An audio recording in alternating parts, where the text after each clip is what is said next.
हरियाणा की हर अपडेट के लिए बेल आइकन दबाएं और सब्सक्राइब करें STV हरियाणा न्यूज। प्रदेश के मुखिया मनोहर लाल ने एक बार फिर से मानवता की एक नई मिसाल पेश की है। उन्होंने एक घायल ई रिक्शा चालक की हरतौर मदद की।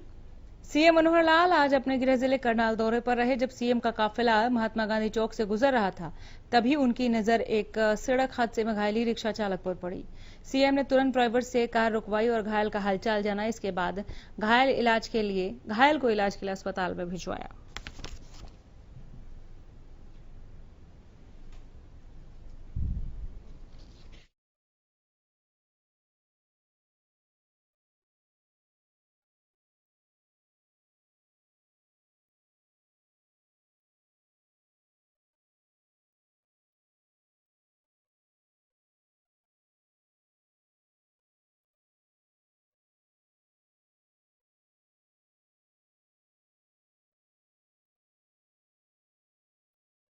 के लिए मुख्यमंत्री मनोहर लाल करनाल के नौकरियां भी दी गई है। और इधर SYL पर दिल्ली में होने वाली बैठक से पहले गृह मंत्री अनिल विज ने SYL पर अपनी बात रखी है। उन्होंने ये कहा है कि हमारी तैयारी पूरी है, सुप्रीम कोर्ट का फैसला हमारे पक्ष में है। अब तो सवाल यह है कि SYL बनानी कैसे है। हम ये उम्मीद करते हैं कि पंजाब इस पर सहयोग करे और SYL बन जाए। हरियाणा तो पूरी तरह से तैयार है। सुप्रीम कोर्ट का फैसला हमारे पक्ष में है।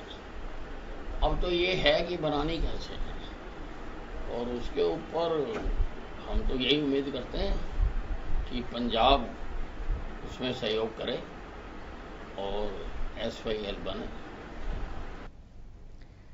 जेजेपी प्रदेश अध्यक्ष निशान सिंह ने एक प्रेस वार्ता में बताया कि पार्टी प्रदेश में पूरी तीव्रता के साथ विकास कार्यों को आगे बढ़ा रही है, काम कर रही है।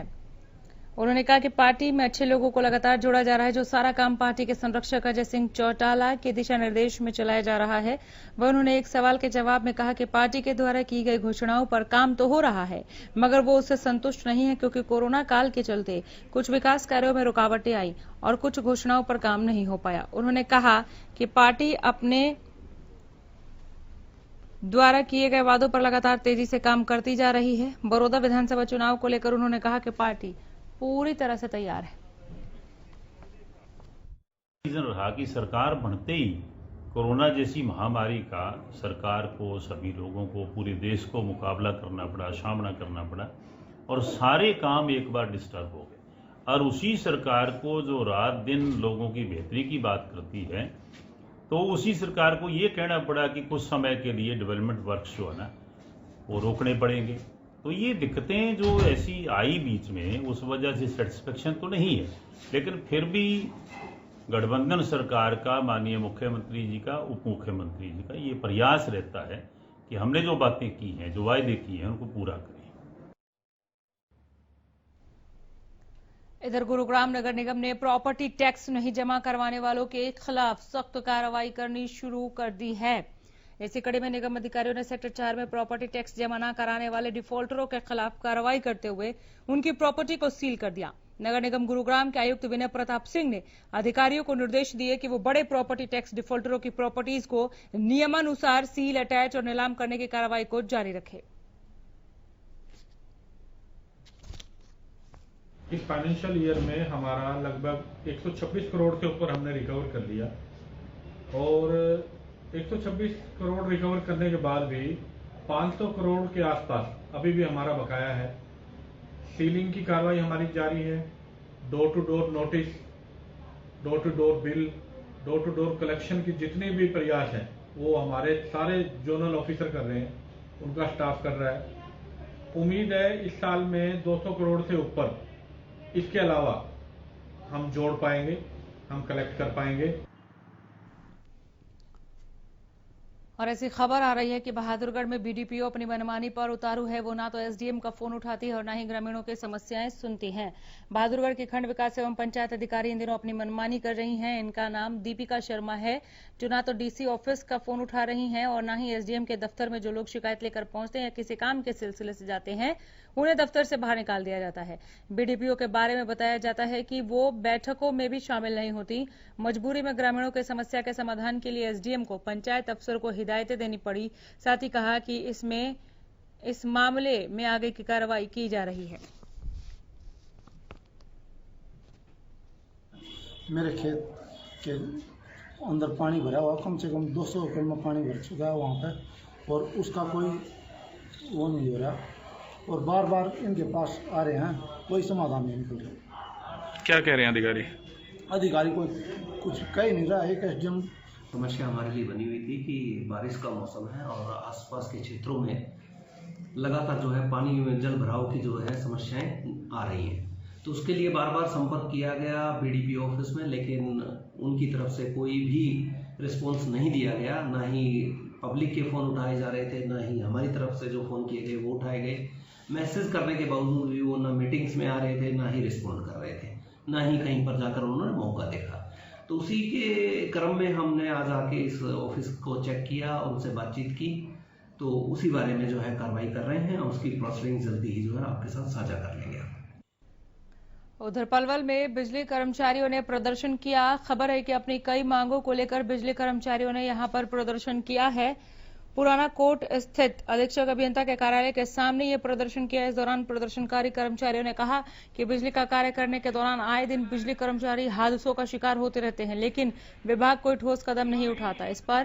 इस मौके पर कर्मचारियों ने कच्चे कर्मचारियों को पक्का करने के साथ ही नौकरी से निकाले गए कर्मचारियों को बहाल करने और बिजली विभाग में नियमित भर्ती करने की मांग की है।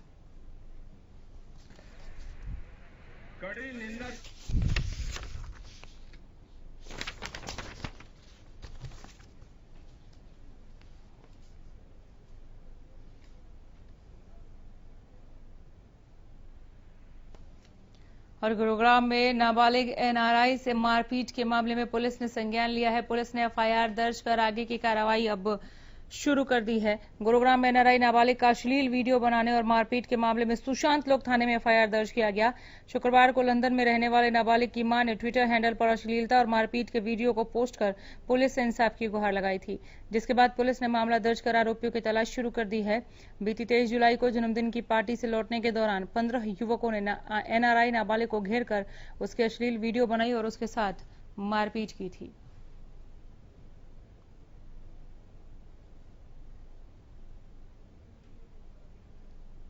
चश्मा कौन मेरा?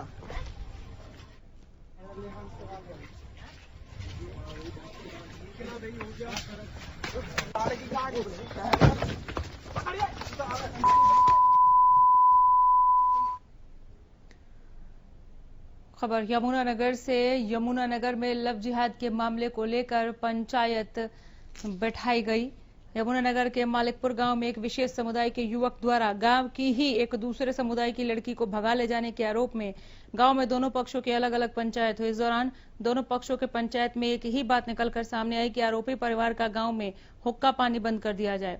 साथ ही यह भी कहा गया कि अगर दूसरा पक्ष लड़की को वापस नहीं करता है तो ये लड़ाई लंबी चल सकती है।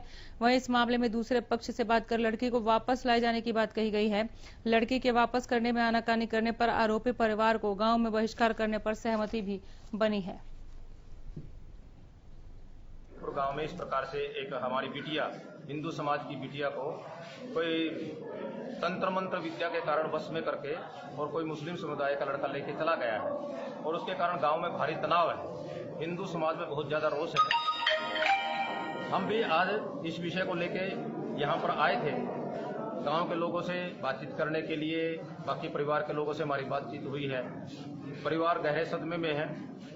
हमने यहाँ पर गांव के लोगों से कहा है कि भाई एक बार वो मुस्लिम समुदाय के लोगों से बात करके और इस बिटिया को वापस ले आए। ये एक बहुत अच्छा रास्ता है और इस रास्ते के कारण ही इस गांव में एकता भी बनी रह सकती है, आपस का सौहार्द भी बना रह सकता है। अन्यथा जिस प्रकार के गांव में स्थिति है वो बहुत ही ज्यादा रोषपूर्ण स्थिति। इधर रेवाड़ी में लोग पीने के पानी की समस्या से आए दिन जूझ रहे हैं। कई तरह की मुश्किलें पेश आ रही हैं, चूंकि पीने का साफ पानी नहीं मिल रहा है। रेवाड़ी के गांव जीतपुरा इस्तमुरार के लोग पीने के पानी की परेशानी झेल रहे हैं। इन्होंने जिला उपायुक्त से गुहार लगाई। लोगों की शिकायत है कि पिछले 2 सालों से पीने का साफ पानी नहीं मिल रहा। लोगों की परेशानियों को देखते हुए तत्कालीन जिला उपायुक्त ने गांव में 2 ट्यूबवेल लगवाए थे, लेकिन कुछ समय बाद ही गांव में प्रशासक नियुक्त कर दिया गया, जिसका फायदा उठाकर ग्राम सचिव ने ट्यूबवेल के पानी को अपने चहेतों के घरों तक पहुंचवा दिया। जब ग्रामीणों ने इसका विरोध किया तो उन्हें धमकाया जाने लगा। अब इन ग्रामीणों ने जिला उपायुक्त से न्याय की गुहार लगाई है।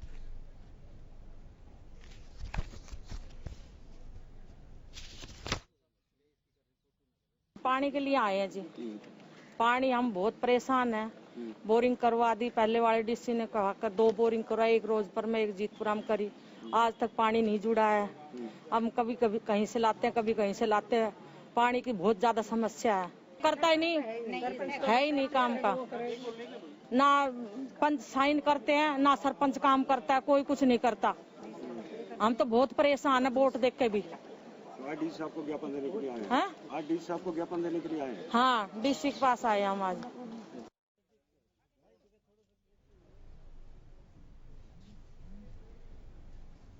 कैथल में बीते 9 अगस्त को हुई बुजुर्ग महिला की हत्या की गुत्थी को पुलिस ने सुलझा लिया है। पुलिस ने इस मामले में 2 आरोपियों को गिरफ्तार किया है। इस मामले में महिला की बहू और उसके प्रेमी को अरेस्ट किया गया।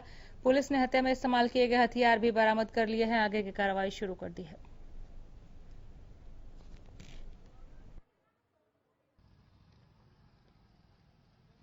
इसमें 2 आरोपी पकड़े गए हैं। एक तो घर के अंदर ही जो लेडीज एक्सपायर हुई है उनकी ही पुत्रवधू है, उसका नाम राजविंदर कौर है। एक तो वो है, और एक दूसरा आरोपी हमारा होमगार्ड का जवान है, वो बरोट गांव से है।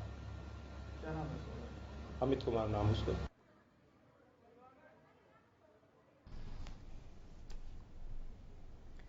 और करनाल में 2 अलग अलग सड़क हादसों में 4 लोगों की जान चली गई है। पहला हादसा समेरा गांव के पास करनाल यमुनानगर रोड पर हुआ, जहां एक डंपर ने बाइक सवार 2 लोगों को टक्कर मार दी। इस हादसे में मौके पर दोनों की ही मौत हो गई। दूसरा हादसा गांव कौलडांड के पास हुआ, जहां एक मैक्सी कैब ने एक बाइक को टक्कर मार दी। बाइक पर 2 लोग सवार थे, एक की मौके पर ही मौत हो गई। दूसरे युवक ने कल्पना चावला मेडिकल में दम तोड़ दिया।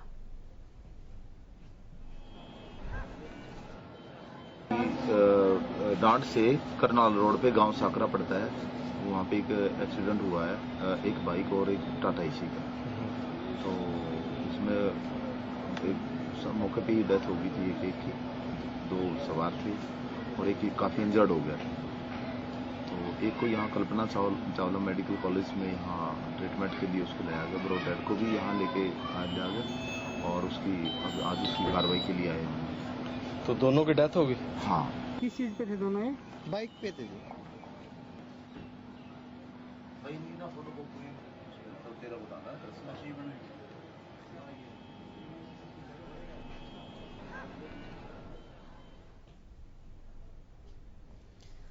इधर पलवल में भी सड़क दुर्घटनाएं थमने का नाम नहीं ले रही और ना ही इन दुर्घटनाओं से होने वाली मौतों का सिलसिला रुकने का नाम ले रहा है। यहां अगर केवल बीते 2 दिन की हम बात करें, 5 जानें चली गई हैं। नेशनल हाईवे पर दुर्घटना में 3 लोगों ने अपनी जान गंवाई थी। रविवार को होडल में तो वहीं सोमवार को नूह सड़क मार्ग पर तेल कैंटर और बाइक की टक्कर में 2 युवकों की मौत हो गई। बताया जा रहा है कि ये दोनों युवक बाइक से होडल शहर में किसी निजी काम से जा रहे थे। इन युवकों की बाइक जैसे ही बांके बिहारी पेट्रोल पंप पर पहुंची, तभी पंप से तेल का कैंटर निकल रहा था और इनकी बाइक इस तेल के कैंटर से टकरा गई। टक्कर इतनी जबरदस्त थी कि बाइक के परखच्चे उड़ गए।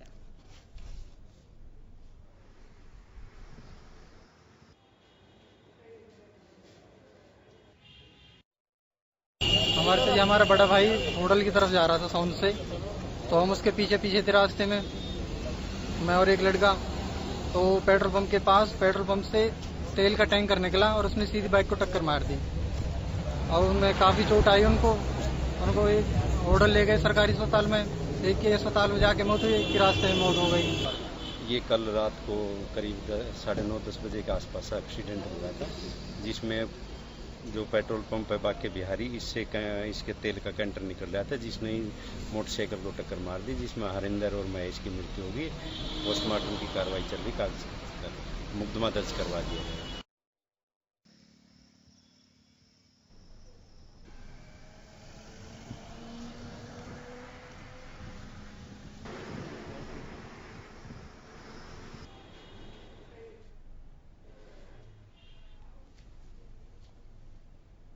हरियाणा में आवारा पशु आजकल लोगों के लिए काल बनकर घूम रहे हैं। इनका आतंक रोजाना देखने को मिल रहा है। ताजा मामला फतेहाबाद में देखने को मिला, जहां फतेहाबाद सिरसा सड़क पर उस वक्त एक दर्दनाक हादसा हुआ जब बाइक पर सवार होकर 4 दोस्त अपने ही दोस्त का जन्मदिन मनाने पहुंच रहे थे। इसी दौरान एक आवारा पशु उनके सामने आ गया। इस हादसे में फतेहाबाद के वाल्मीकि चौक निवासी राहुल की मौके पर ही मौत हो गई।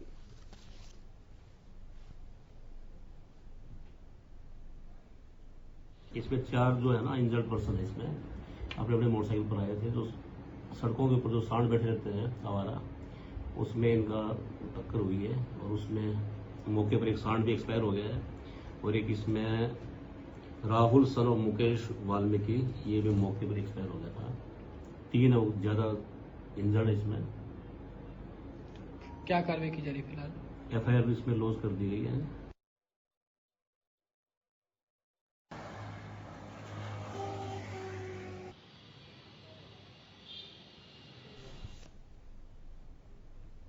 आपका जिला आपकी खबर में इतना ही। नमस्कार।